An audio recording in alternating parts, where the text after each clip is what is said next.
your questions in the chat box, so we will be able to help you.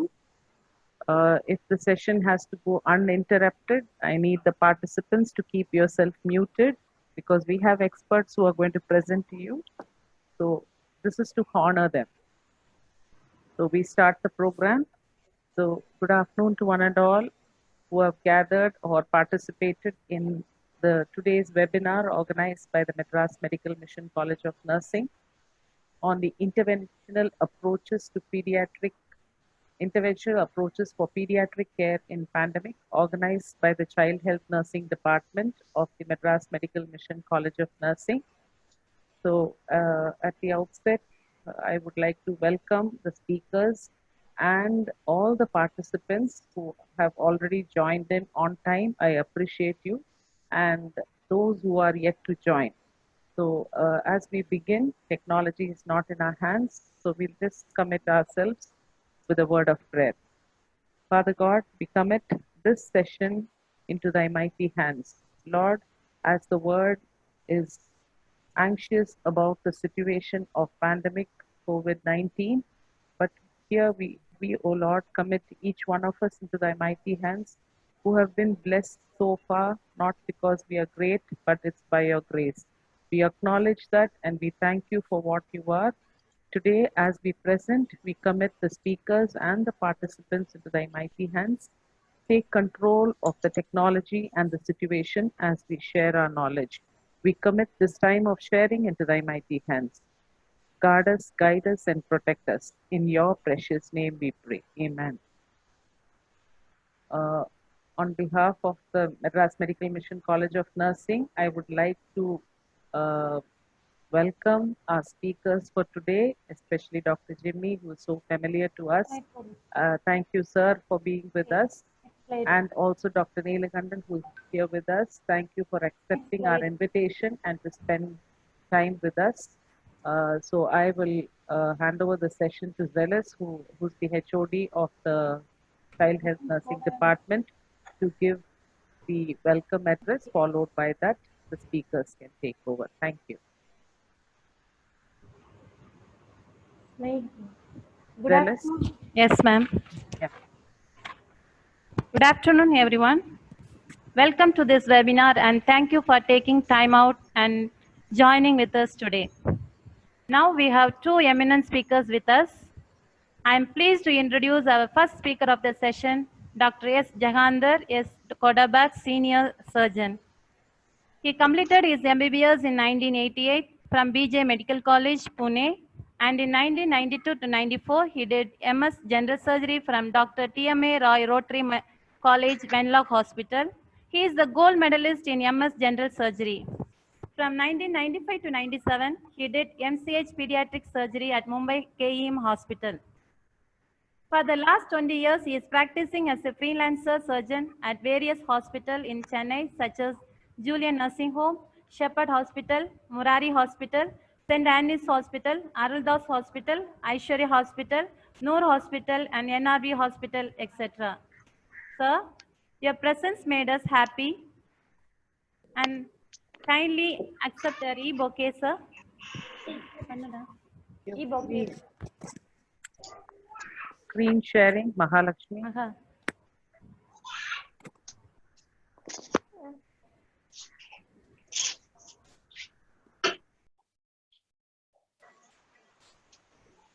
You continue, Zealous.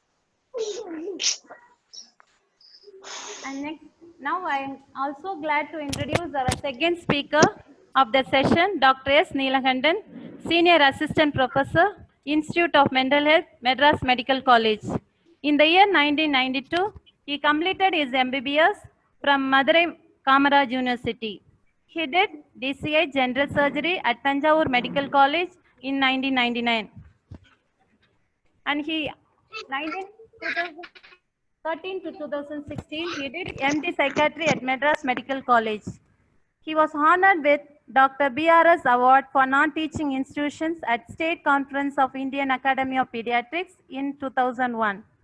And also he is awarded Dr. IRS Reddy Award at the National Conference of Indian Association of Private Psychiatry, Kolkata in 2016. Sir, We are happy to have you with us in this afternoon and kindly accept our e-bouquet as a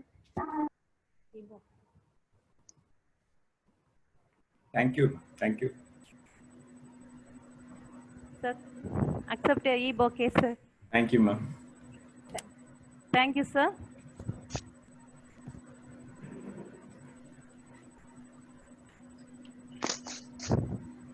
Now I request the audience participants, please mute your mic during the sessions, and the feedback link will be posted in the chat box to receive the e-certificate during this session. Now I request Dr. Jahandar to take over the session, sir. Over to you, sir.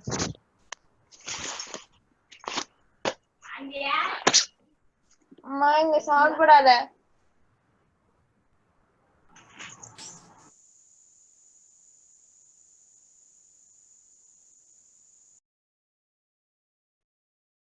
Mahalakshmi, minimize your screen. Stop screen share so that sir can do it.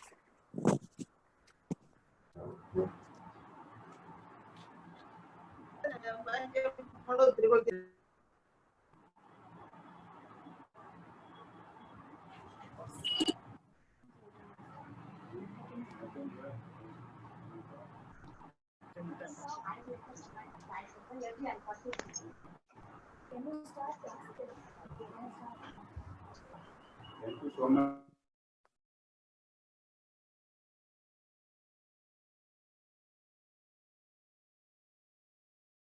Sir, you're muted. Sir, you're muted. Now is it okay? Yeah, yes, sir.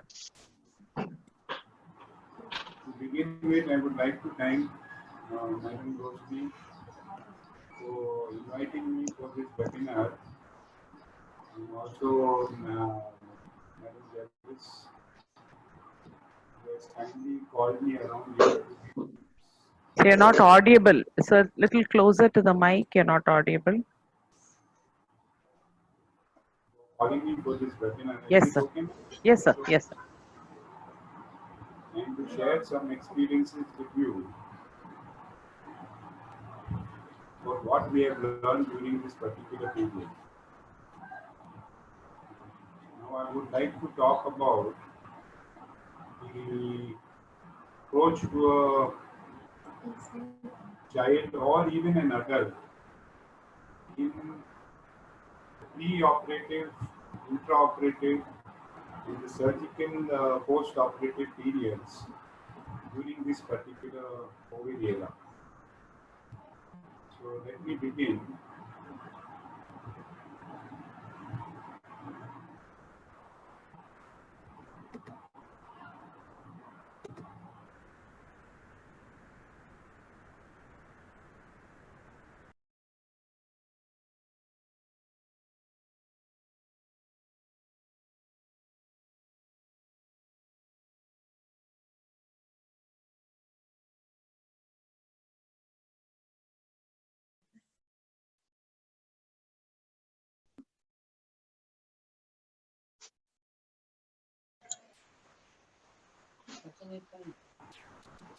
Where does this cell become poisonous? Any biological system exposed to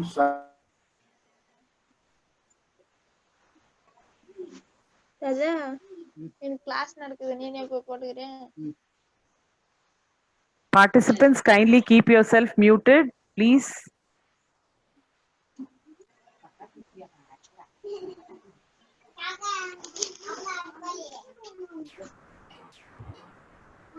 which could have caused this particular virus to have mutated and to cause this particular problem that we are facing as present. Now you will see that as we are digitally advanced, as we progress more and more digitally, it deteriorates spiritually and healthily. We have two options left before us in this particular scenario. The first option is to run from it and to lose. So the second option is to face it and to win. And mind you, Both these options are very, very difficult because you are dealing with a nasty little fellow who, whatever you do, will not mellow. So, face it head on. You can't go wrong. Then only you shall win and become strong. What do I mean by this is, it is better to be exposed to this virus in some form so that your immune system works to help you to fight this thing and to help you to become stronger. Now, how do we go about this? Let me introduce this thing to you now. Primarily, corona is not a surgical disease, but it significantly affects our surgical practice. Lot of changes need to be taken.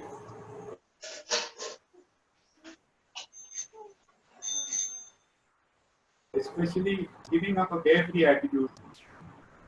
These guidelines in the care of what I am speaking today is issued by the American College of Surgeons, Royal College of Surgeons, England, and Centers for Medical and Medicare Services.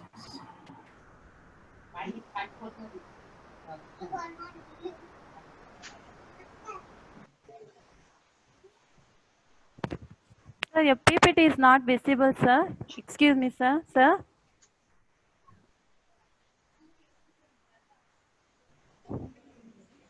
Mm.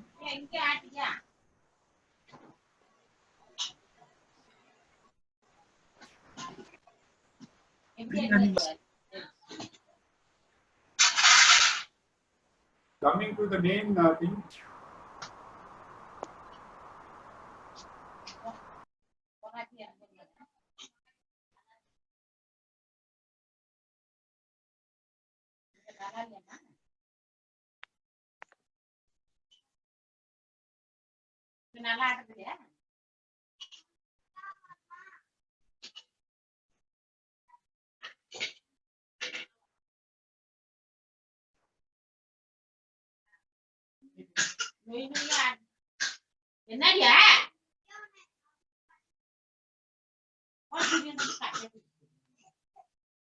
acute surgeries, where a patient is healthy, you can postpone the surgery. Low acute surgeries, even if you have an unhealthy patient, you can postpone surgery. Intermediate acute surgeries, where the patient is healthy, you may or may not postpone. Intermediate acute surgery, where you have an unhealthy patient, you once again may or may not postpone. High acute, healthy patients do not postpone. High acute, unhealthy patients. என்னமா பேசினே இருக்கீங்க? No. Participants, kindly keep yourself muted. Please, kindly cooperate so that you can share your knowledge well.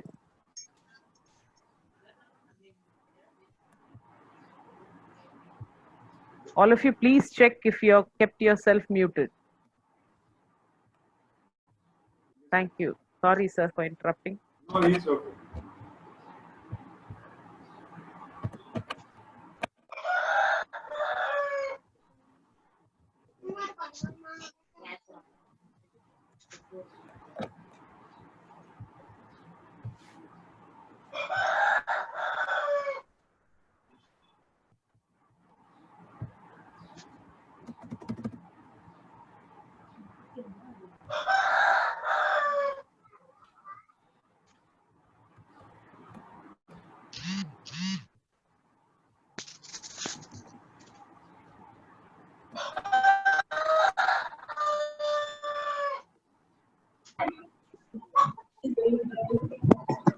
You are able to hear? Yes.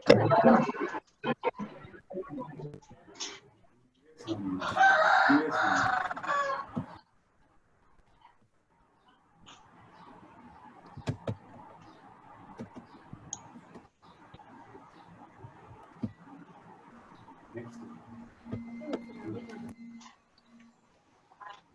You able to hear? Able to hear. Okay. So coming to the factors to be considered before posting a patient for surgery.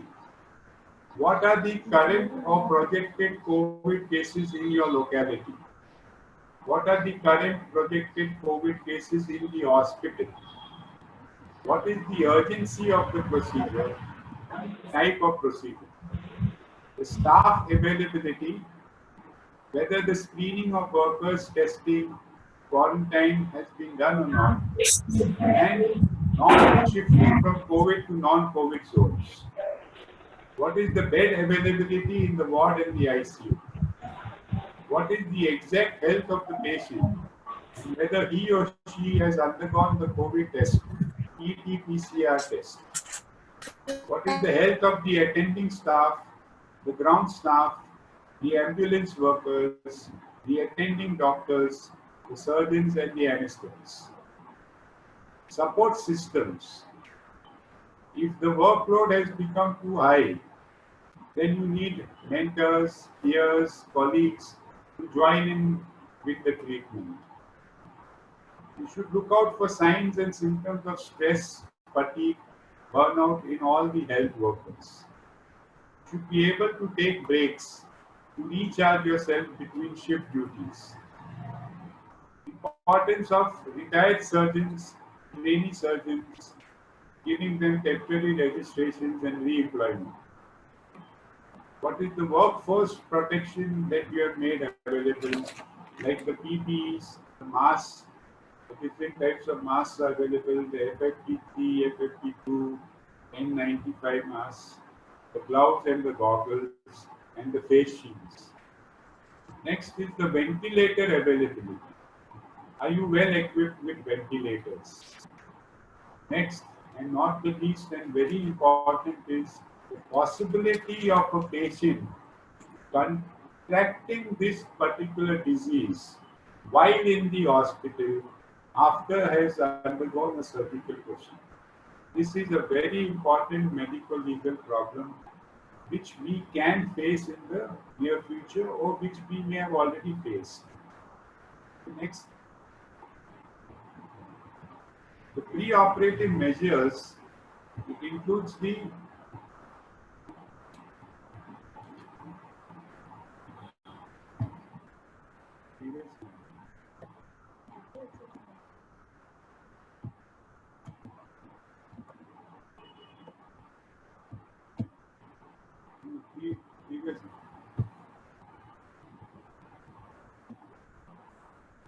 includes proper network arrangements, appropriate hospitals of treatment, which are in a low incidence zone, which can afford to have social distancing of patients 6 feet, where the waiting line of the patients is decreased, where the patient volume is low, and where the visitors can be avoided. Next in this is the triage, that is bringing the most serious patient to the appropriate hospital. The availability of the operation theatre at a short notice. Whether there are proper traffic arrangements to the best hospital. Whether there is proper ambulance services to transfer patients. Proper handover services at hospital. Whether there is the best inbuilt relationship between the clinicians, surgeons, anesthetists with joint decisions in handling surgery.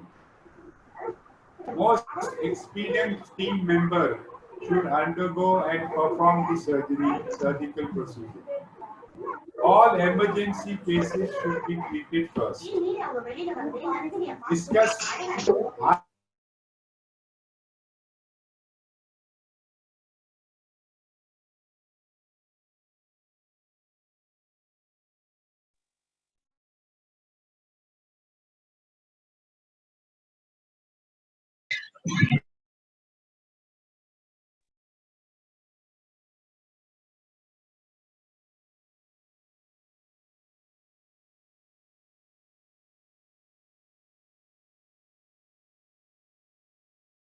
COVID patients.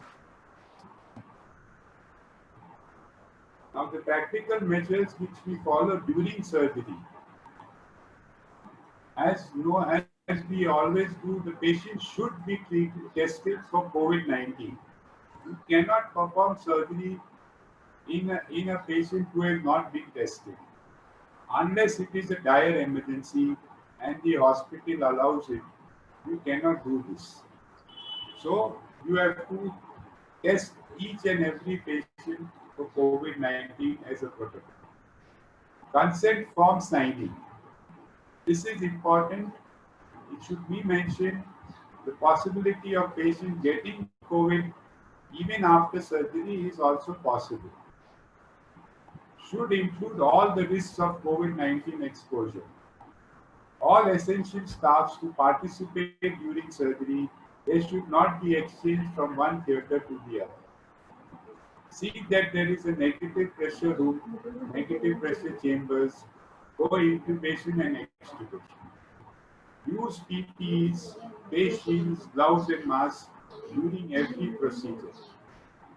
See that we follow proper hand washing techniques. Electrosurgical units, the cautery, should be used to the lowest possible setting.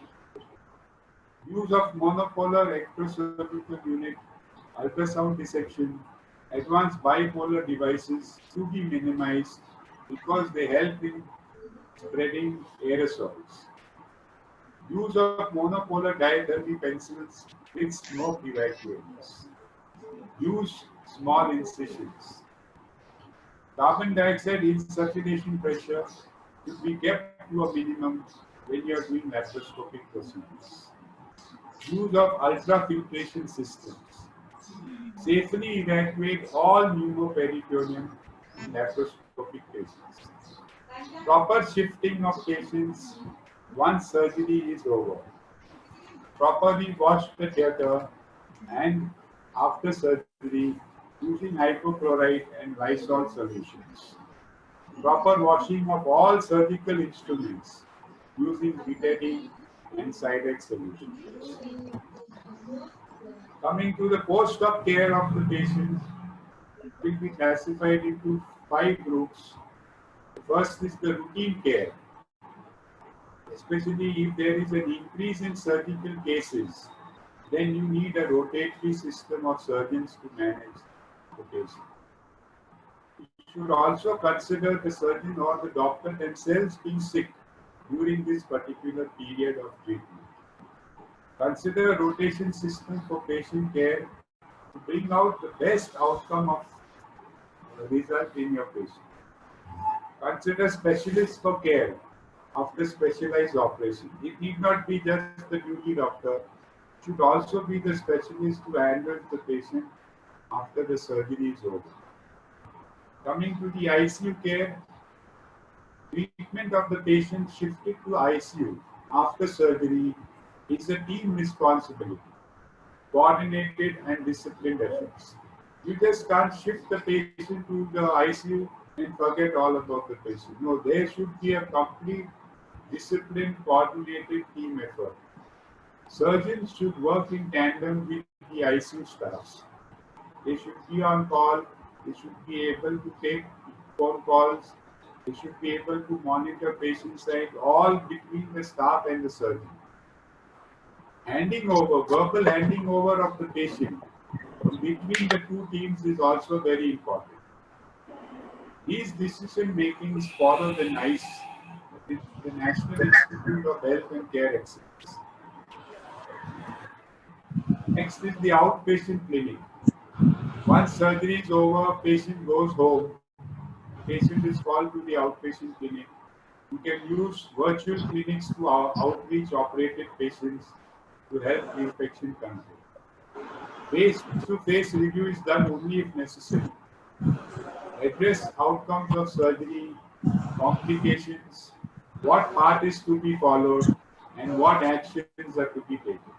This is all done on the outpatient clinic. What is the patient care at the end of life? This is applicable for critically ill and high-risk patients.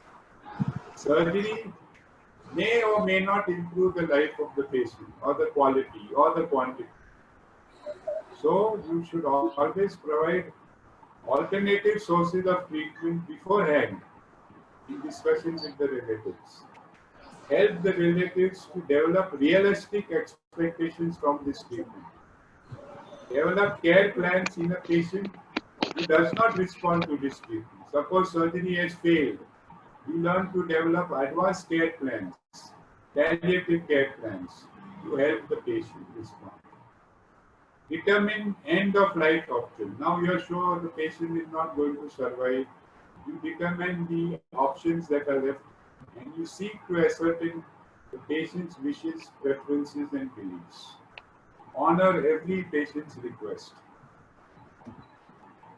After you treat a patient and you send the patient home, now comes the time when you need to reopen your hospital fully to provide complete care to the patient. When do you do this? If you find that the incidence of the cases of COVID-19 are low or stable, find out the exact reason why you need to see a patient post-operative. Use telemedicine facilities to the maximum.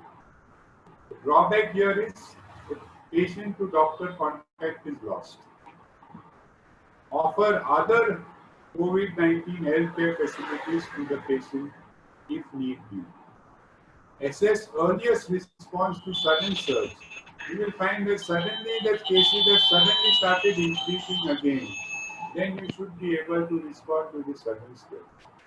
See that adequate facilities, workforce testing, patient testing, supplies and drugs are all ready. Some of the drugs which are now used for the treatment of corona patients post-operatively and even as routine are heparin, hydroxychloroquine, azithromycin, doxycycline, remdesivir, Fabiflu, paracetamol, dexamethasone, nitatretisolone, multivitamins, ivermectin, zinc, plasma therapy, and then finally the vaccine. The vaccine will take time to come, but then it should be there and that should help the recovery of these patients during this area. Ventilators, instruments to be ready and to be available in all the hospitals where the treatment is there. Continue with an hospital which is open if it is at a low risk and low incidence. Sudden increase in cases, you may stop hospital for a certain time. Now, during this period, when we did not know much about corona and how to handle a patient during this period, we didn't know much about it. And this was based upon daily reading and being in contact with the others.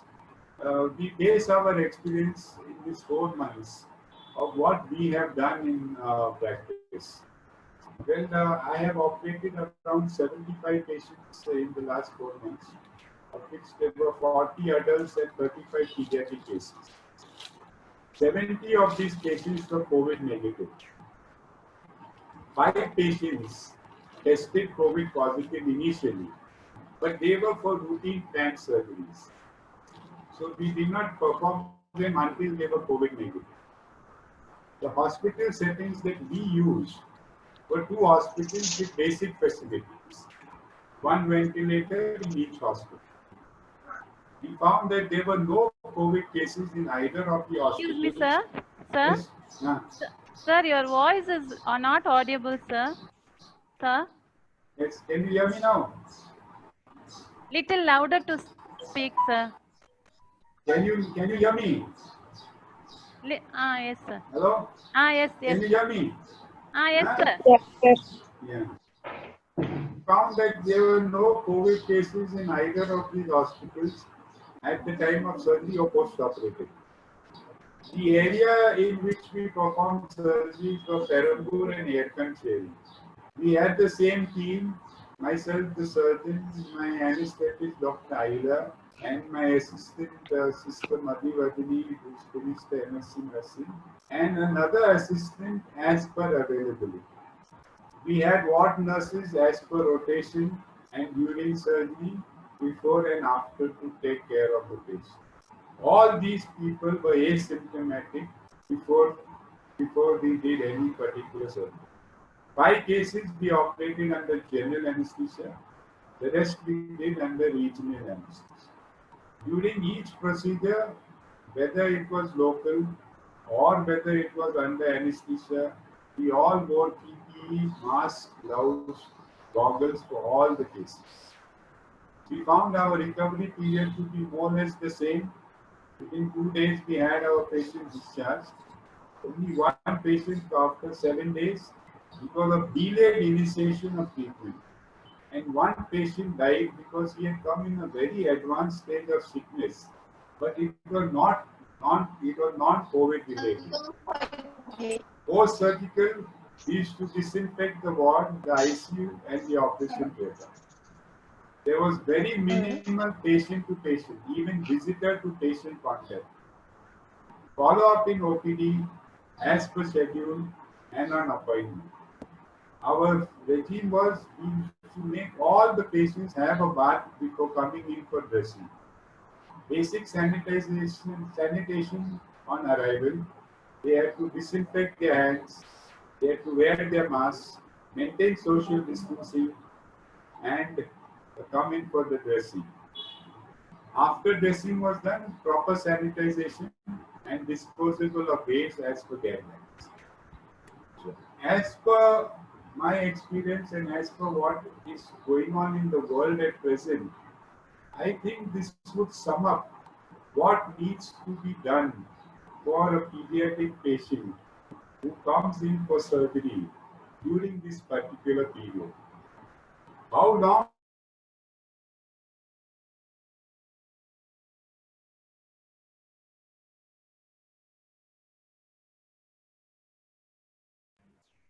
Next. Sir. No. Unmute la தான் இருக்கேன். Sir? Yes, wait for this connectivity, wait.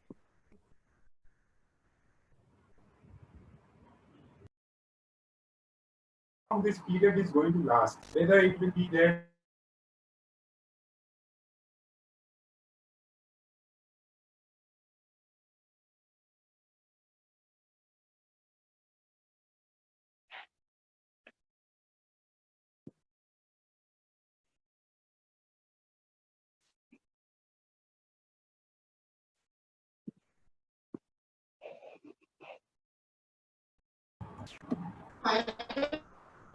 we know you have come to stay.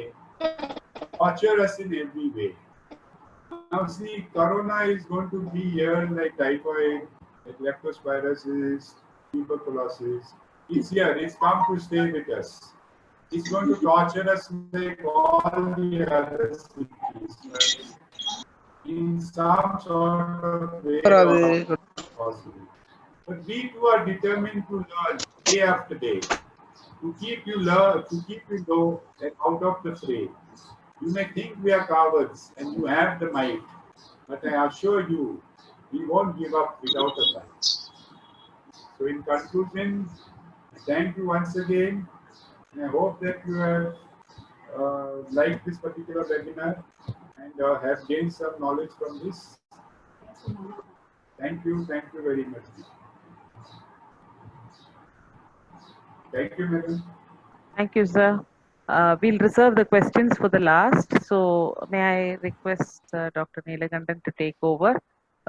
Participants, please cooperate by keeping yourself in mute mode so that it will not disturb the speaker.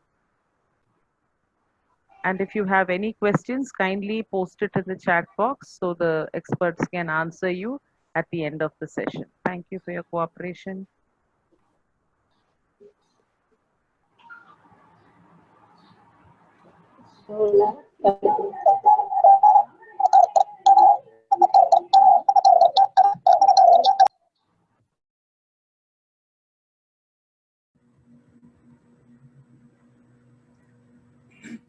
Good afternoon, everybody. Can you hear me? Yes, sir. Yes, sir. Am I audible now? Yes, sir. Audible. Yeah. So good afternoon, everybody. It's a very pleasant afternoon, come evening, to be with all of you. I think that's a good participation of almost 350 people. And at the outset, I would like to thank the organizers of this beautiful webinar, Rachel ma'am, Zilas ma'am, and then Mahalakshmi for approaching me with this topic. And then our senior respectable Jimmy sir. With all your blessings, I am just starting my session. And it's actually topic is very rarely spoken in the fora, which is the psychological aspects in the pediatric surgical care.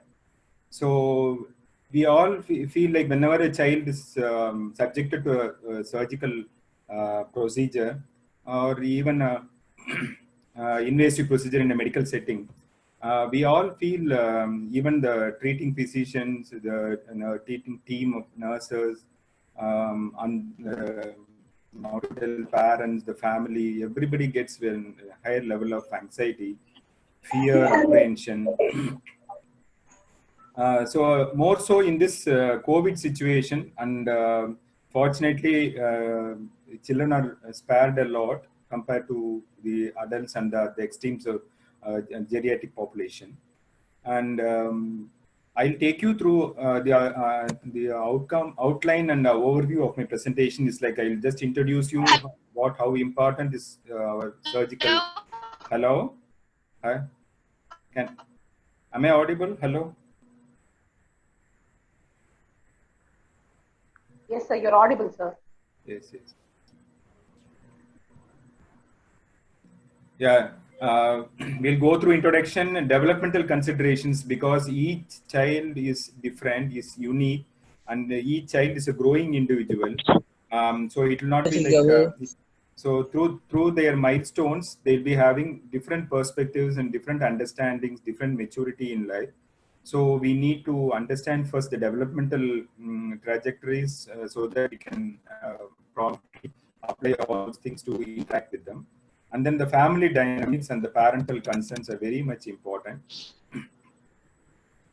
And then what psychological aspects, psychological problems or consequences they get out of this problems, and then how we are going to manage this thing. So I have made it very precise, and so that you can get to the point. And Sarah has already spoken about all those technical details of how to go about the pre-operative, intro, and post-operative periods. And so I'll take you through the psychological aspects of subjecting a child to a surgical procedure. So the WHO bulletin says, so the developmental goals of from 2015 has reduced the childhood mortality to an unprecedented level. Very, very good work by all the health systems. So the surgical care of children is one area of child health that is often overlooked, and yet can play an important role in the preventing death and morbidity and mortality.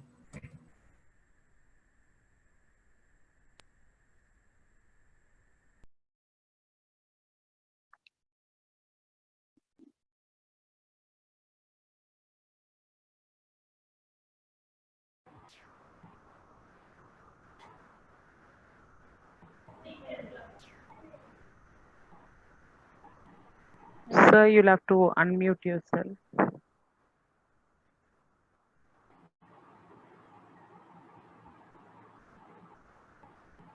Sir?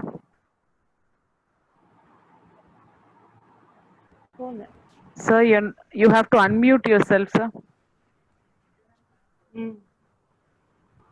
Unmute, add to unmute. Sorry. Yeah, it's okay now? Sorry. Yes. The previous, we missed on your previous slide. Okay. Participants, please keep yourself muted. surgical, the conditions where surgery is vital, or the repair of correctable congenital anomalies in children, like congenital heart disease, cleft lip, cleft palate, clubfoot, etc. And also they have life-threatening injuries due to accidents and then burns. And they are subjected to like acute surgical conditions like acute appendicectomies, interstitial conditions like that. And then treatment of childhood cancers also involves so much of pediatric surgical procedures. So surgery is vital for these conditions. And the surgery can minimize this acute and long-term suffering of children, and they protect the families from substantial financial loss due to delayed interventions. And then there is increased economic productivity of those interventions. Successful interventions make the child more productive for both the family and the country. So these are the observations by the bulletin, WHO bulletin in 2019. And then surgical care has made this thing achieving health-related goals like ending preventable deaths in the newborn babies and children less than 5 years, reducing death and disability due to road traffic accidents and non-communicable diseases, so ensuring universal health coverage. These are the observations. So I just like to give this as introduction to my topic. So traveling through the developmental concerns, so the developmental considerations, I would like to quote Piaget's stages. You all know Jean Piaget, who is the pioneer who worked with the cognitive developmental stages of children. So from infancy, so he has classified them as 4 stages, like infancy. So this is from birth to 2 years. Usually we as the age criteria, we say less than 1 year infancy, but for cognitive developmental domain, we made it birth to 2 years. So this is more of a sensory motor stage. Then early childhood is 2 to 5 years. That's a pre-operational stage. Middle childhood is 6 to 11 years, and adolescence is like 11 to 19 years. We'll go through each one briefly. So infancy. So it's birth to 2 years. So it's more of a sensory motor stage of life. Oh, they learn everything, mature through sensory motor systems. Okay. So there are more sensory motor inputs for the child. They think with their eyes, ears, and senses. Senses, all taste senses, olfactory senses, tactile sensations. Everything they learn, they think through these senses. And they recognize parents and their strangers. Then their memory improves. They remember hidden objects, and they know sounds and body parts. They understand the causes for something, for simple things. And the baby likes attention and approval by the parent or the caregiver. And in the early childhood, it's called a pre-operational. It is from 2 to 5 years. So we call it preparatory stages in there. So it includes both the toddler age and the preschool years also. So in these years, they say baby like language improves. They use more of make-believe play. So see the picture, the child plays as if she's a doctor and examining the teddy bear. So this important developmental thing is used for therapy also, and I'll tell you later. And then they show sign that I think there is no logical thinking at this stage, no sign of logic. They fantasize more. They have more of a magical thinking, but they have humor also. They can understand humor and they laugh a lot, and they understand good from the bad. They'll be able to differentiate, and they have good memory. The recall is good, and then they have solving skills for simple things or problems, and they are very sensitive to criticisms.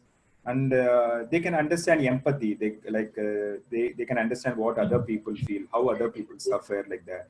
And they have some amount of emotional self-regulation also. And in the middle childhood, it's very important area where they have concrete operational stage from 6 to 11 years. We call the school age child. So they begin to think logically more than the previous stage. They can learn by concept. Conceptual learning will be more, and they can have hierarchical classifications. They can understand which one is bigger, which one is smaller, like that. Which one is they can understand the shapes. They can understand the quantity, higher quantity, lower quantity, like that. They have more rational thinking. Rational thinking develops in this stage. They are more organized in this stage. and they can react to feelings in many ways. And their superego slowly dominates. Okay, they have their own moral values and attitudes. And then these adolescents, 11 to 19 years, our sweet teenage children. This is the formal operational stage. This is from the transition stage from childhood to adult. So they have more of an abstract thinking and reasoning out. They can reason out anything. They develop more of an abstract thinking. And then I would like to tell you here, like, what is the difference between concrete thinking and abstract thinking? Concrete thinking is they take it as such. For example, they say all that glitters is not gold means they tell you gold, whichever is glittering is not gold. That is the meaning they will tell. So that the implied meaning is you should not be get deceived by people who pose like they are good people. They are well dressed, but they are cheating people. So it is meant for that only, but they cannot understand the implied meaning. That is the abstract meanings. So in adolescent, they develop this abstraction and then reasoning out. They have more imaginary audience. Like for example, they think that everybody is seeing them. Everybody is appreciating their dressing sense, their body conscious. They are more body conscious. And they have personal fables also. They have an inflated self-esteem. They have an inflated opinion about themselves. And then they have more logical thinking. They think in a 360 degree, they develop. They think from all the angles, and they have all the possibilities. So that's a very important stage. So we have now 4 stages of their developmental perspective. So dealing with each child, you should have this thing in the back of your mind when talking to children in a more technical setting. And this is the temperamental stage. You have to take care of temperament also for these children. So temperament, Thomas and Chess are the 2 eminent people who worked on this temperamental area. So they have 9 dimensions like adaptability, distractibility, attention span, intensity of energy intensity, response threshold for them, the quality of mood, that is the mood swings, the rhythmicity. Rhythmicity is how regularly they do the biological functions like waking up, doing their morning routines, going to school, and going for play, and then doing their evening study routines, then going to bed in a particular time, taking food in a proper time, and the elimination also, going to toilets and all. So they have a rhythmicity in their behavior. And the approach and withdrawal. This is also very important, the surgical perspective. Approach and withdrawal, the separation from parents, how they react. Considering all these 9 dimensions, Thomas and Chess divided children into easy children, difficult children, and slow to warm up. Easy children are very happy, sweet kids we can handle easily. Difficult children are 10%. You cannot handle any situation by anybody. And then another 50% of children are like a mix up of these 2 things. They'll be good at some places and cranky at some other places. So these are the temperamental perspectives. And then coming to family dynamics, you have to understand the type of parenting also, because parenting. Sorry. So parenting, there are 4 types of parenting. So you yourself can assess what kind of a parent you are from seeing this.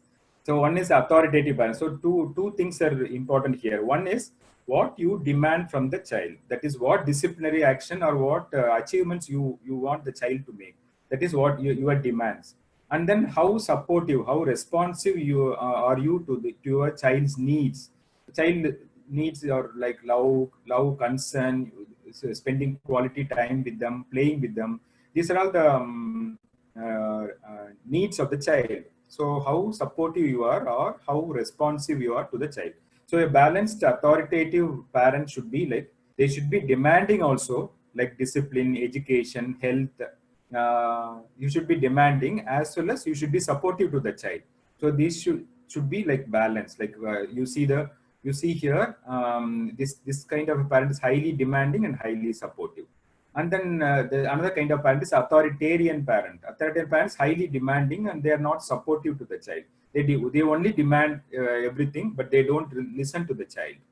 And then the permissive parents, they are very supportive, not at all demanding anything. They let loose children, like they give whatever they want. They buy for them whatever they want, even if it is not necessary. And they are very lenient parents. So, and then neglectful parents. Neglectful parents are not demanding and not supportive also. They are neglective parents. So when a child comes with the family, it is you have to just assess what type of parenting they are doing. That is also very important for assessment of risk of operative problems. And then Mary Ainsworth, so she did a lot of work on attachment, how much bonding the child has with the parents, the goodness of it. We call it the goodness of it, how well the parents and child bond. Hello? Yeah. Hello? Yeah, and coming to attachment, this attachment is also very important. They have secure attachments and insecure attachments. So secure attachment is very good bonding with the parents and child. The other things are avoidant, resistant, and disorganized. They are all insecure patterns of attachment. So when we assess in the pre-operative period itself, we should be like observing how the child and parent interact. Suppose we give an injection, how the child goes and attaches to the parent for support, for consoling words. So kind of attachment we should assess. And then the family, the last thing in the family dynamics is we should assess the parental harmony, how harmonious are the father and mother. And then that is very important, because sometimes mother will say one thing, father will oppose it. Whatever the mother says, father opposes, or whatever the father says, mother will tell the opposite thing. Then child gets confused, and then child is not being properly brought up in an organized way. And then you have to understand the financial resources of the family, and then constraints they have, and whether there is any substance abuse in the family, like alcohol abuse, like that. And then you have to understand the support of the extended families.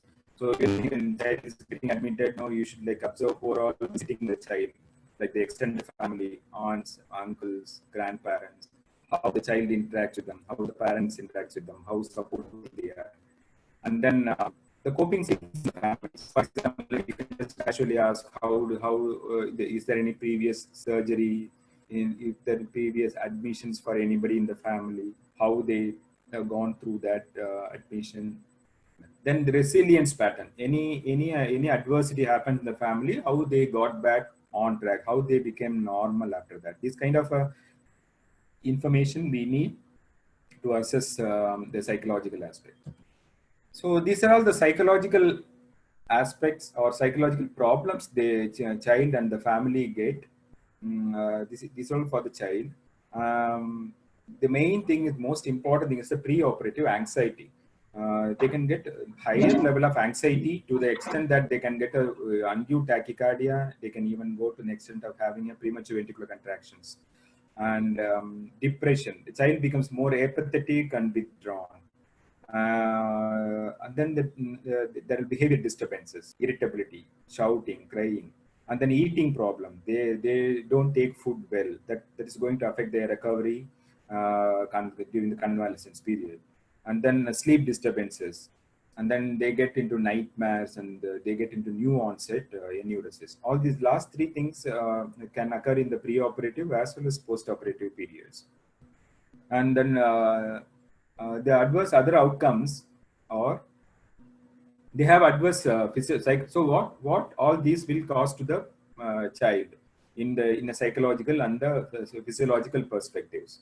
Okay, they get more incision pain. They tend to have nausea and vomiting.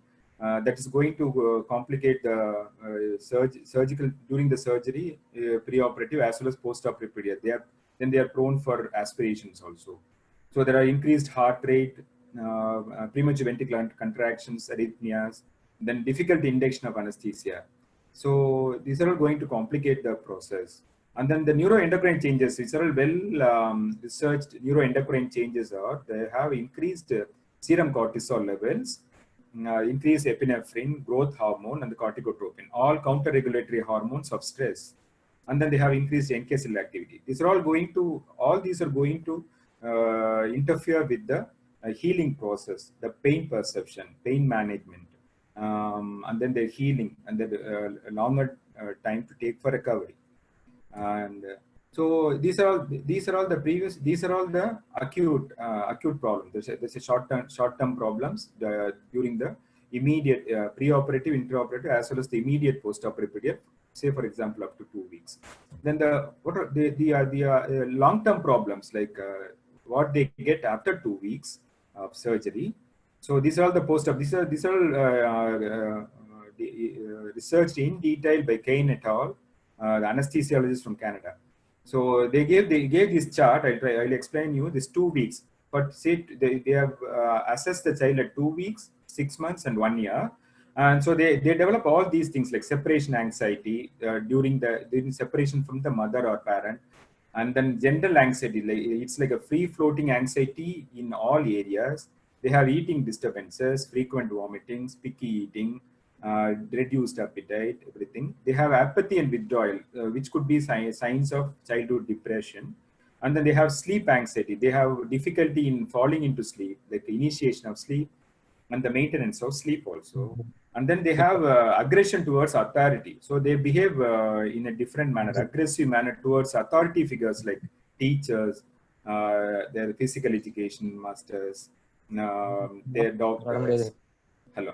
And so all these will happen over a period of time. They can extend even up to, say, for 2 weeks, all these graphs are higher, representing a higher level of percentage. And then 6 months, they are reduced. And 1 year, they are still reduced, but they are persisting. Say, for example, separation anxiety is still almost 10%, 5 to 10%. So every psychological problems are like, they have studied only up to 1 year. So maybe they can have a permanent effect on the psyche of the child, even if they grow into an adult. So these are the consequences of that preoperative anxiety, fear, apprehension, depression, everything. So we should know who are all the risky children who can get into all these troubles. So the risk factors. What are the risk factors for the preoperative anxiety? So age is an important risk factor. So 2 age groups are very vulnerable. Say the 2 to 5 years children, the early childhood, or the preschool children. They are very prone for this anxiety-related problems. And then the other age group is the adolescent age group, especially girl children. They're very prone to get this anxiety and then related problems. And then the second risk factor is the parental anxiety. Whenever you see either both parents or either one of the parents are very anxious and apprehensive, very jittery, the child is also likely to be going through the same thing. For example, they will also be more anxious, both genetically as well as they have some kind of modeling behavior on seeing their parents. And then the temperament. So we told no, easy, difficult, and slow to warm up. So the difficult to handle children are more likely to develop this problem. Then social adaptability. Children who have they are less flexible and the difficulty in social adaptability. We can measure this thing with the Vineland social maturity scale. And then coping style, the coping skills for the child, how he or she is going to cope up with the surgical stress. And then lack of pre-medication. Suppose the pre-medication is less or it's not given, they have risk of developing psychological problems. So how are we going to assess then? There are so many tools for that. For example, the pre-operative interview with the surgeon, with the anesthetist, with the psychologist. So all these people can assess they have to assess all their developmental milestones, how their IQ, cognitive development, how it is developed, and whether the child is appropriate for its age, and then how the temperament is there, how the attachment is there, how the family dynamics is working. So all these assessments should be made even the pre-operative period. And then this one assessment tool is there where you can quantitatively measure how much stressed is the child, how much anxiety level. So that follow it up also. Suppose the child has got a higher score in this tool, then you can assess in the post-operative period, like how she is recovering from that. So So this is one commonly used. There are so many scales like Frayk's, Stike's, phase scale, visual analog scale. So many scales are there, but the commonly used scale is the ALE preoperative anxiety scale, YPAS. So it has got 27 items covering all these 5 domains, indicating anxiety, like activity level, emotional expressivity, state of arousal, and vocalization, use of parents. It contains in these 5 domains, and then now they have the modified YPAS also has got very good reliability and validity. This is one of the assessment tools you can use. And then they have having assessed their risk, their anxiety levels, and then all their family dynamics, developmental perspectives, everything. Then we have to have what kind of management we are going to do. So we have preoperative management program for children, and then for parents also. So the preoperative management program consists of all this. They provide encouragement and support. That is the first thing. We call it supportive psychotherapy. And then we have to do modeling and parental involvement. You can just do a modeling how these things were going on. For example, you can model how with the use of pictures. You can say how the previous child came and then got operated and is doing well.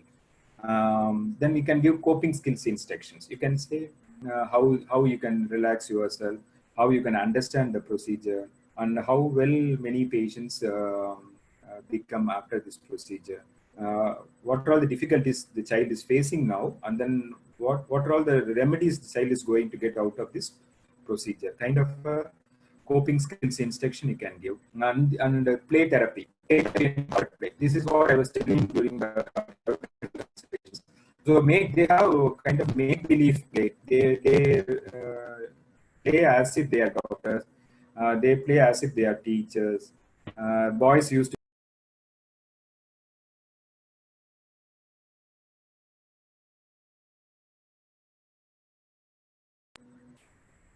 this play therapy and puppet play therapy. This is what I am telling in the developmental consideration. You can make a role play or make the child play. You can in this way of therapy, you can ask the child to hello. You can make the child child play the role of a doctor or nurse, and then the therapist, whoever is the adult doing this, can play as a patient. You can ask the child to console the patient. Kind of a role play you can do. Puppet play also you can do. And then there are operating room tours. This operating room tours, research says it is like reduces the anxiety levels and the fear of the apprehension of the patients and parents to a greater extent. And so you can this can be done in 2 ways. You can do in a realistic way. You can actually take them to a tour of the hospital, pre-operative room, holding room, operating room, and then the post-operative areas, and then how the play areas, all these the prayer area, whatever the things are available in the hospital. You can take a real tour, or you can do a virtual tour to using gadget tabs or computers. You can use show them the virtual areas so that they can have a visual memory of this, and then that can reduce their anxiety. Or you can use printed materials. Actually, printed materials like educative materials, health education materials, mostly using not only like paragraphs or essays like that. It should be like very illustrative, pictorial representations. You can use comic characters to do these print materials for each surgical procedure, for daycare as well as major surgical procedures. And we always say this all should be tailored to the individual needs of each children. And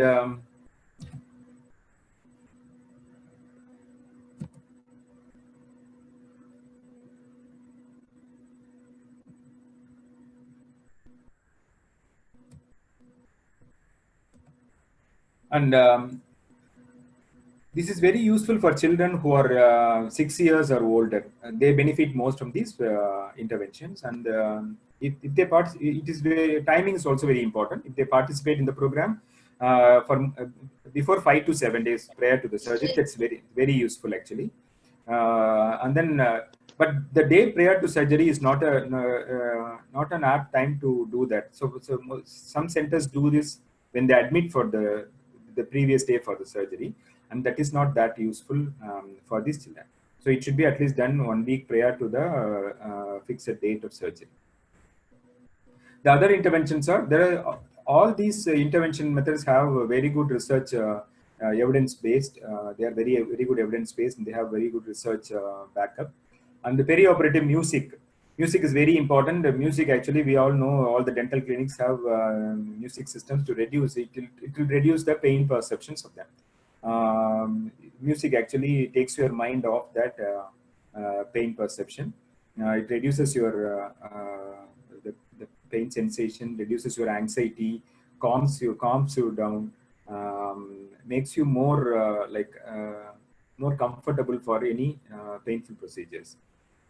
So perioperative. So right from the waiting room, preoperative, pre-medication room, induction area, the theater, and then the post-operative area, all those areas, there should be background music so that the child becomes very relaxed.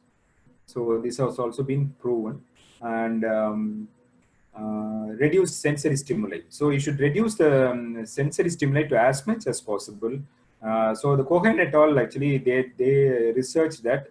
So they say the 50 to 60 is mild disturbance, noise pollution. Around 80 to 100 is moderate noise disturbance, and then more than 100 decibels is very high disturbance. So the noise level should be very low, like it should be like like a alarm of that monitors in that range, like 20 to 30 decibels or less than that. So what this research has found out that even if a nurse or a surgeon, they drop a instrument, or they throw an instrument into the bowl, it can produce a sound as much as 80 decibels, which produces an immediate startle response in the child, which makes the sympathetic overdrive, and then makes them prone for tachycardia and premature ventricular contractions. So noise level should be very less, the interactions also. And then light intensities should also be very low. There should be very pleasant lighting, except on the operating table. Then the interactions. So what usually happens means in a operating room, all people try to support the child by saying one thing, like all the doctor, the assistant, the assisting nurse, head nurse, and then the anesthesiologist, and then the assistant to the anesthesiologist, the ward boy. Everybody will be trying to talk to the child, giving instructions or giving interacting with the child. That makes the child more anxious and more confused, because everybody will say one thing, and then the child gets very distressed actually. So the interacting, there should be a protocol, like the interacting people will be 1 or 2. For example, the anesthesiologist and one staff nurse. Only these 2 people should interact with the child. So in a very soft and low tone. So that all these have evidence based, like they all make the child more anxious.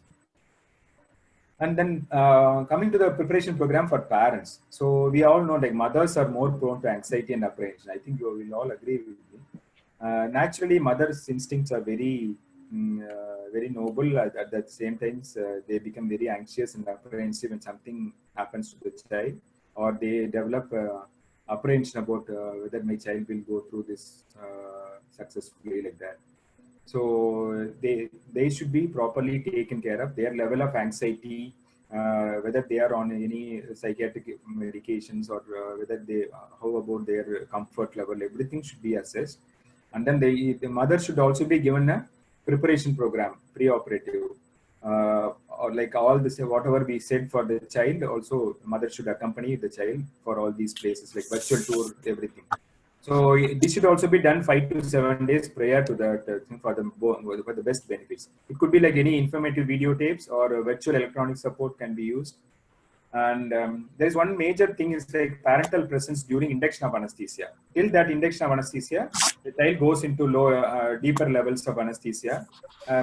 Parents could be there. Like for example, a mother or father, whoever is comfortable, they could be there.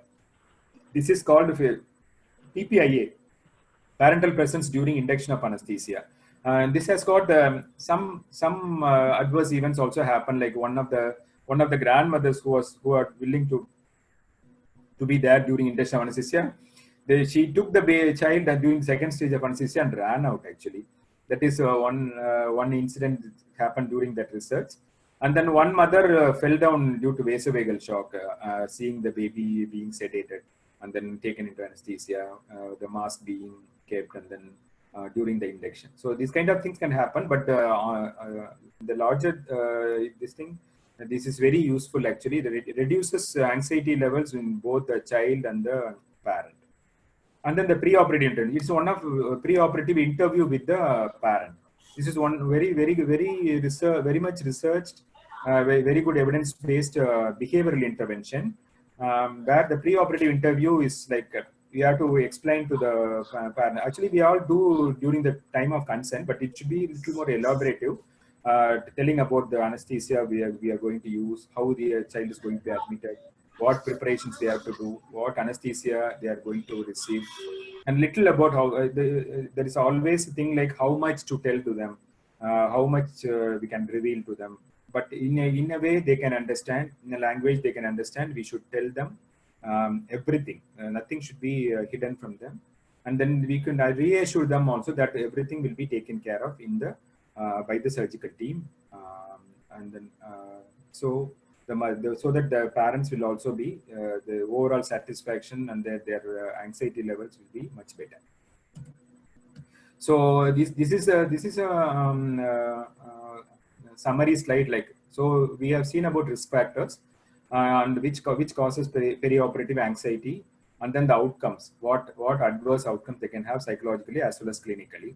And then the right box says what are the behavioral interventions we can do: parental presence, preoperative preparation of both parent and the child, and then perioperative music therapy, preoperative interview with the parent and the child, and then decreased sensory stimuli. Everything can play a role, along with these are all non-pharmacological interventions. So pharmacological interventions are pre-medication, that is will be well taken care of by the anesthesia team and the surgical team. And then this is widely researched by Kane et al. Then published in the North American Clinics of Anesthesiology. And I think we are coming to the end of the presentation. So this is like preparing children and families for psychologically for the day surgery. This is one important study done by Ellerton and Merriam in Canada. This is being published in the Journal of Advanced Nursing. They have done a pre-admission program for children between ages 3 and 15 years and their families psychologically for the day surgery. This is only for the day surgery they have done. They have selected 75 families and then the study sample. And then the program focused on familiarizing the families with the physical and procedural components through videotapes in a naturally occurring day surgery situation, and a tour, as I told, a tour of the hospital and the operating room, and then the hospital play areas, everything. So after these interventions, families reported their main source of information are physicians and the day surgery nurse as their primary source of information. And they have rated the day surgery nurse highest in the level of satisfaction with the information received. So they felt very much comfortable with the nurses interacting with them or communicating with them. So they have such a kind of motherly affection towards the nursing faculty. So the role of nurses is very vital. This study has proven. So with this, I come to a conclusion. Like, these are the take-home points for this presentation. So of the 3 to 4 million surgeries, pediatric surgeries done per annually, 50 to 75% of all children undergo perioperative anxiety and fear, and then psychological stress, as we have already told. And then almost 40 to 60% parents also undergo psychological stress during this period. So this psychological stress, anxiety, fear, depression, everything can cause adverse physiological, clinical, as well as psychological consequences in the child. That can affect their intraoperative and post-operative managements and the long-term managements also. So the assessment of child and the parents are very essential during the pre and intraoperative and post-operative periods. And the role of nurses are more vital in the preparation team, in the surgical team. The role of nurses, either nurses of the anesthesia department, surgical department, and the post-operative care department, wherever they are, their role for addressing these psychological problems in children is very vital. It is our duty to keep the family happy as ever with our interventions and then psychological support. And we should not feel that only medicines and surgery is going to help them. Psychological support, the moral support the team gives, and then the way they address the psychological stress and problems will also going to take them a long way and make them a happy family ever. This is our mission actually. Thank you so much again for giving me this opportunity. Thank you very much. Thank you, sir, for that excellent presentation. You have a lot of comments. If you just look into the chat box, you'll feel, Thank you, ma'am. Thank you. Very good presentation. It's excellent. And people have also given you that your PPT is so well prepared, elaborate, very clear. Thank you. Thank you for taking time, Dr. Jimmy and sir, for doing that presentation. Actually, during this time of pandemic, caring for ourselves as adults, it is a challenge. So along with that, when it comes to caring for a child, and especially when they have to undergo surgery, it carries a lot of anxiety. So sir has so beautifully dealt with the psychological aspects, and Dr. Jimmy through the pre-operative and operative procedure, and the responsibility of the surgeon and the nurses are so beautifully dealt by both of you. And I think it's a general question. Any questions from the participants? I'll read out the question from the chat box, but then if you would like to ask directly, maybe it will be more clear, because I think the question here posted is a general one in terms of caring for a child. Participant, would you like to ask question? Any participants, any queries, anything you want to clarify?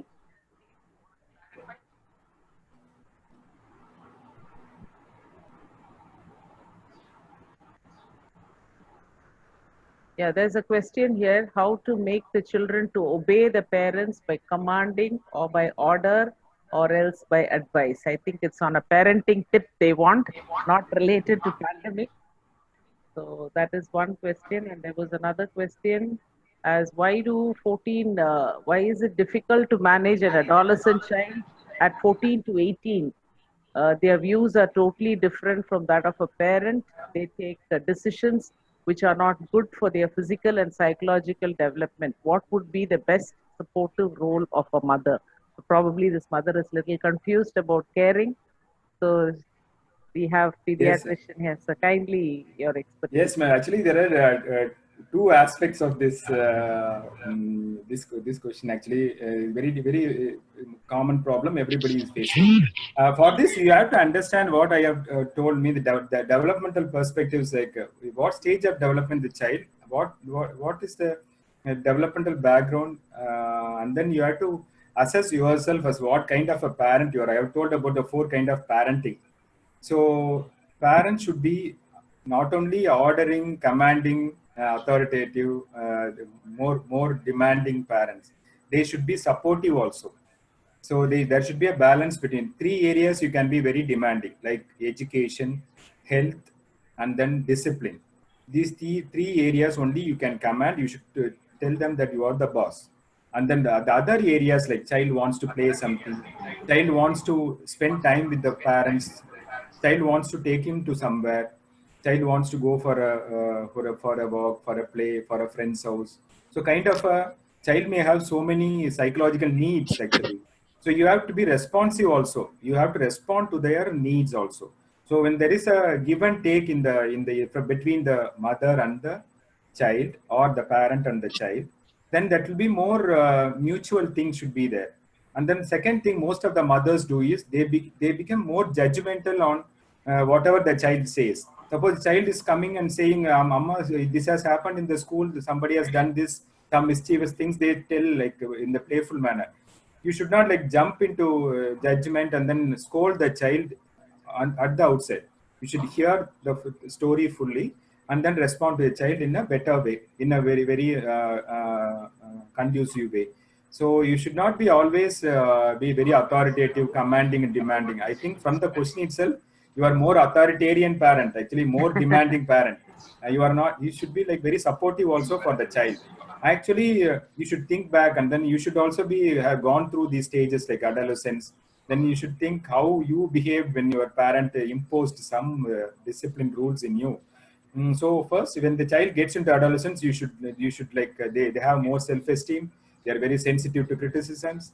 They have their own logical thinking, and you should like respect them first, and then you should be more friendly with them to get acquainted and then to solve problems. You should just make them share this. We call it shared decision making.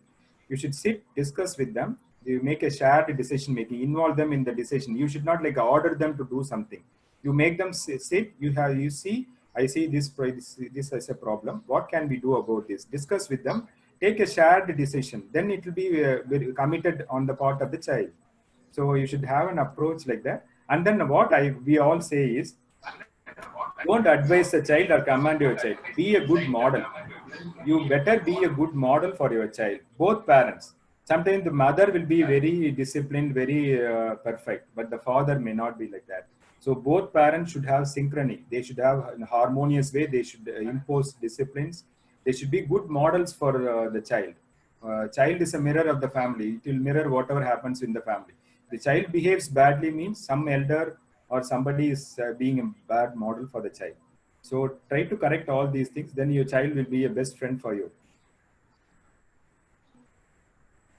Thank you, Sir's sir. opinion, Sir's opinion also. Sir is very much senior. Senior. And then, Yes, Dr. Jimmy. I agree totally with what you say. Your parents So are- little louder, sir. Doctor, I agree with you totally as to what said. Today's parents are a little bit more authoritative, and they, their way of enforcing discipline in the children is something to be spoken about. So what you have said is absolutely pinpoint, and I would definitely go by that.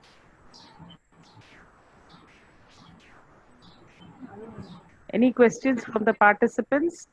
Any more? If I've missed out on anything?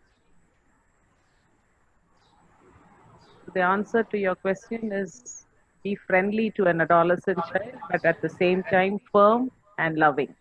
So that's the remedy for your answer. Okay, any more questions? So in case there's a child who needs a surgery and the parents are not willing for it, so in such a situation, is it we give a time for them in situations like pandemic? I'm saying. So do we give time for them to take a decision and come back? And the second thing is, in case you do it as you said, like a regular, all your patients, 75 patients were COVID negative. So have you come across cases where after surgery, you have found that the mother or father or the child was positive during the post-operative period? So in that case, how did you manage the situation, sir? In these cases which we have done, which we have seen, they have not come across any patients who have been COVID positive after surgery. Regarding your question as to whether parents agree to do surgery for their children, we find a lot of roadblocks. Even after explaining to them the consequences of the disease, lot of roadblocks in parental understanding, in monetary making decisions, in the fright that something will happen to the child. And we find that it's very difficult to convince a parent or the parental group or the surrounding people who come along with them to that surgery is the best option for the child. We have never, we have in our case, we have never done any routine surgery as of such. We have done emergency surgery. So this particular need of convincing them much has not arisen. We have found that it is quite okay as long as it's within their budgetary means. We have not had much of a problem. There's one more question. Thank you, sir. There's one more question which has come up. Sir, how COVID positive children respond to separation from parents, and how could you suggest to handle them? Separating the child who's positive from the parents, how to handle? This is addressed to whom, madam? Hello? Yes, sir. This is addressed to me or to doctor? Yeah, sir can tell, and sir, both of you. You start off, sir. See, the protocol, as I have already told, is if a child needs to be separated from the parents, if it is a necessity to be separated, that is the protocol which has to be followed. How a child responds to it is not much of a decision making that we do, because our aim is to see that the child gets well. The child goes perfectly well home. So from the psychological side, we do not pay much attention to that, madam. Our goal is to make the child well. So if the child is separated from the parents or not, it really doesn't matter to us. I don't think there is much of an issue in what we have faced. As of now, we have not had that particular difficulty to talk about. I don't know what sir will have in mind, but he can. Yes, sir. Exactly what you said is correct only, sir. So because we saw like 4 stages in child, like infancy, birth to 2 years, and then the 2 to 5 years children. They are very difficult to separate from the parents. So they need more parental support for them. They have more kind of separation anxiety, and they not be able to take care by themselves in isolation ward. So maybe a school age child, maybe the 7 to 11 years children, and then adolescent can be on their own when they are kept with other children, even in an isolation ward. That is possible for even with the nurses support, they can be in isolation ward. But these two groups, like the first 2 years and then 2 to 5 years, I think there is no need to isolate them from the parents. There is no need for separation from the parents up to 5 years or 6 years. So that is, I think that the decision has to be, that should be in the protocol. That is what followed in the Institute of Child Health also. So up to 6 years or 7 years, they can be with their parents, and even after that, it is up to them. Then we should give proper precautions for the parent. We should educate the parents what precautions they should take. Whenever they touch and take care of the child, they should wear a proper mask. They should follow hand hygiene. And as far as possible, they should have social distancing also. For younger children, in the early childhood and then the infancy period, there is no choice. One of the parents should be with the child. There is no question of separation. And before surgery, do you get the child tested for COVID and then admit the child, or what is the protocol? And it has become a protocol, and we are actually bounded to the hospitals where we work. They need a COVID negative certificate. This is not only for protection for us, the hospital itself, but also, it's medico-legally important. Tomorrow you cannot blame us, we have not taken the particular precautions to get this particular test done. But as being a surgeon working for so many years, it is a acute emergency. And if I had my own hospital, I would not take this particular thing to be so important. You see, this is the personal feeling I have, madam.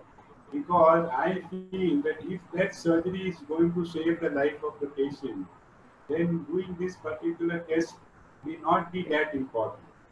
So during surgery, maybe we would take just a routine swab test and maybe even get the result afterwards. No issues at all.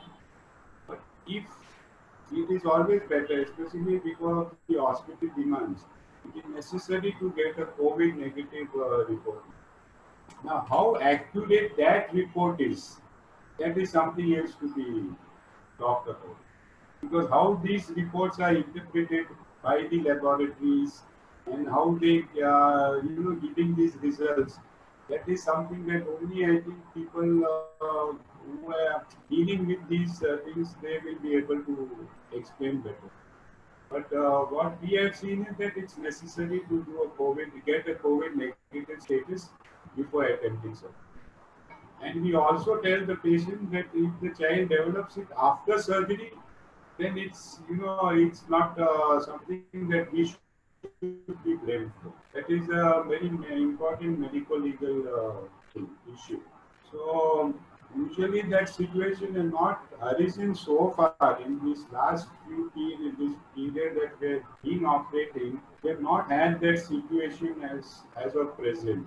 But who knows in the coming months or the coming years, if that does arise, then I think we can tackle it accordingly.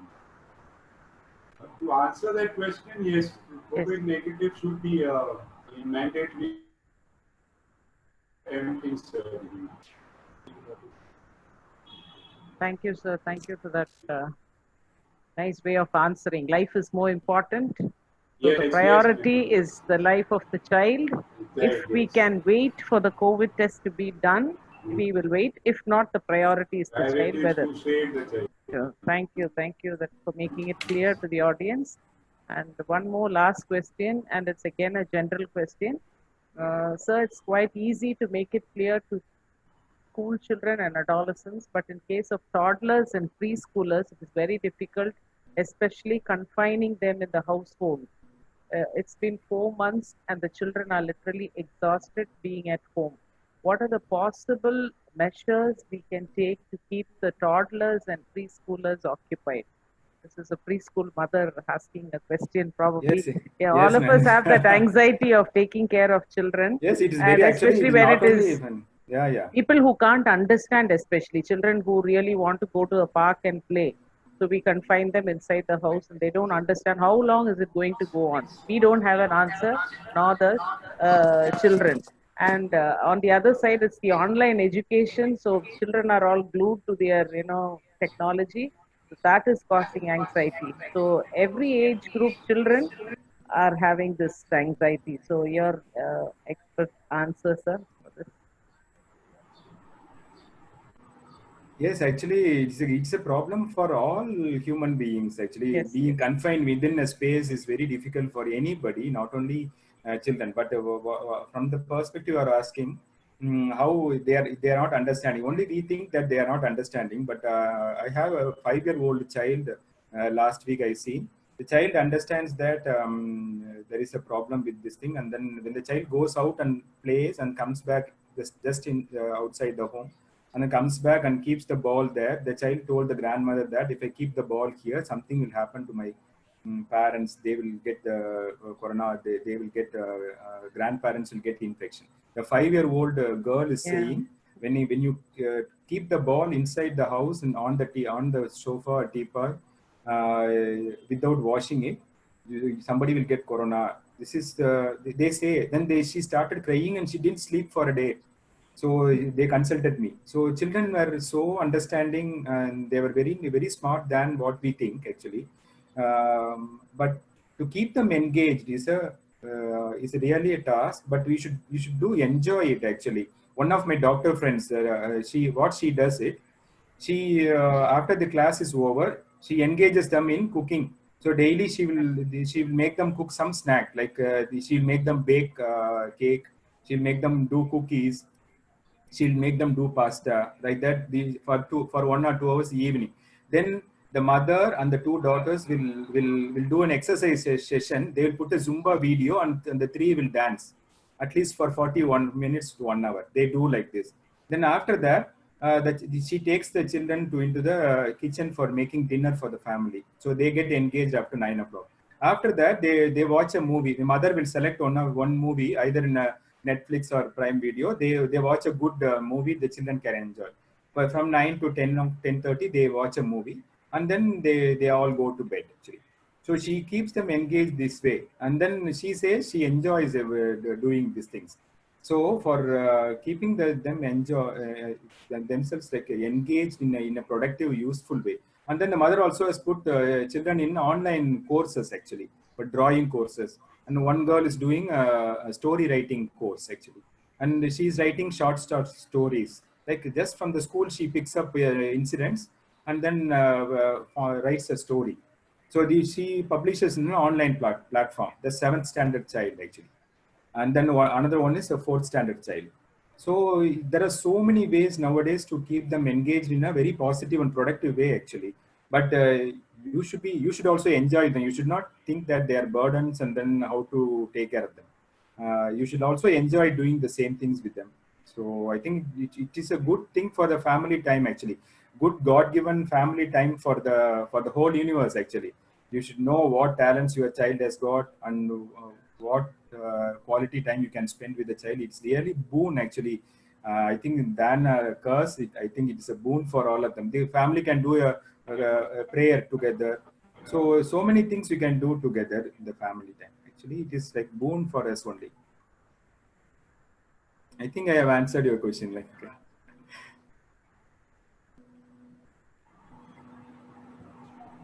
Ma'am, mute. Ma'am, you are in Hello? mute, ma'am. Oh, sorry. Okay, that was beautifully Anyone? answered. So it's a family mending time, this 4 months. So we can find out a lot of things. Quality time with children and explaining everything to them would be the answer for the question. Thank you so much, sir, for patiently answering our questions out of the topic. I know anxiety of bringing up children is there at all ages, right from birth.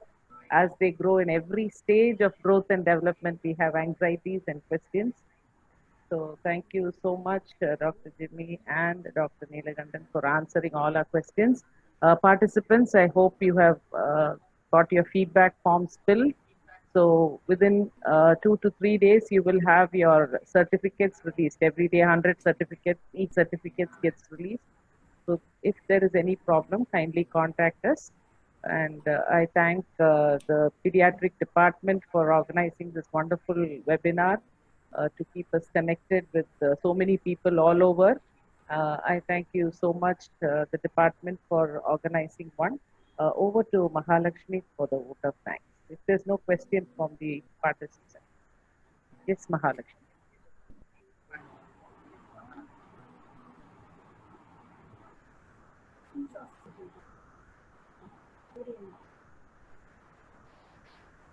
Vote of thanks. We, the Department of Child Health Nursing, thank the Almighty God who helped in the smooth execution of this webinar. In spite of many disturbances, we are happy to thank our beloved resource person, Dr. Jagandar S. Kodabaks, sir, for his contributions on pre, intra, and post-operative measures to be taken in surgery during this COVID-19 period. Thank you, sir. On behalf of MMM College of Nursing, we are happy to present you with this certificate of appreciation. Thank you, Mahalakshmi. We extend our gratitude and thank our resource person, Dr. Neelakandan sir, who enlightened on psychological aspects in pediatric surgical care. Thank you, sir. On behalf of MMM College of Nursing, we are happy to present you with this certificate of appreciation, sir. Thank you, sir. thank you, Ma. Thank you very much. Thank you, sir. We thank our principal, ma'am, Dr. Rosaline Rachel, for rendering strong support in conducting this webinar. Thank you, ma'am. We thank our Vice Principal Ma'am, Dr. K. Lata, for guiding us in all through our endeavors. Thank you, ma'am. We thank all our colleagues and students of our institution and delegates from other institutions for their participation. Thank you all. We thank all our non-teaching staff and our EDP department staff for helping us to stay connected through this live web. Thank you all. Thank you, sir, and thank you all the participants for patiently staying with us. If there was any disturbance, kindly apologize. It's technology. Thank you. Thank you for your patient listening. Hope you enjoyed and it was informative. Thank you, sir. Thank you, ma'am. Thank you, ma'am. Thank you. Thank you. Thank you, ma'am. Thank you.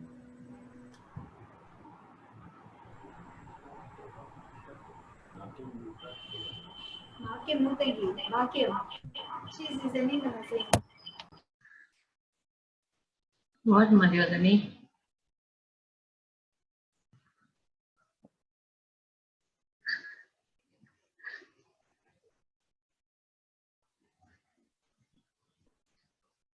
Mute, எல்லாம் மியூட்ல இருக்கு காது கேட்கல. Hello sir, how are you sir? Good, ma. How are you? Fine sir, it was nice meeting you today through this Zoom call. Thank you. Hi, Bhakyam. Hope you're well. Hi Madhi. How are you sir? How was your clinic patients? And Guinea pig all good night. You speak in German. Guten Abend. Guten Tag. Guten Abend. Guten Tag. Danke sir. Danke schön. Sehr good presentation. Thank you. Danke. Auf Wiedersehen. Auf Wiedersehen. Auf Wiedersehen. Tschüss. Bye.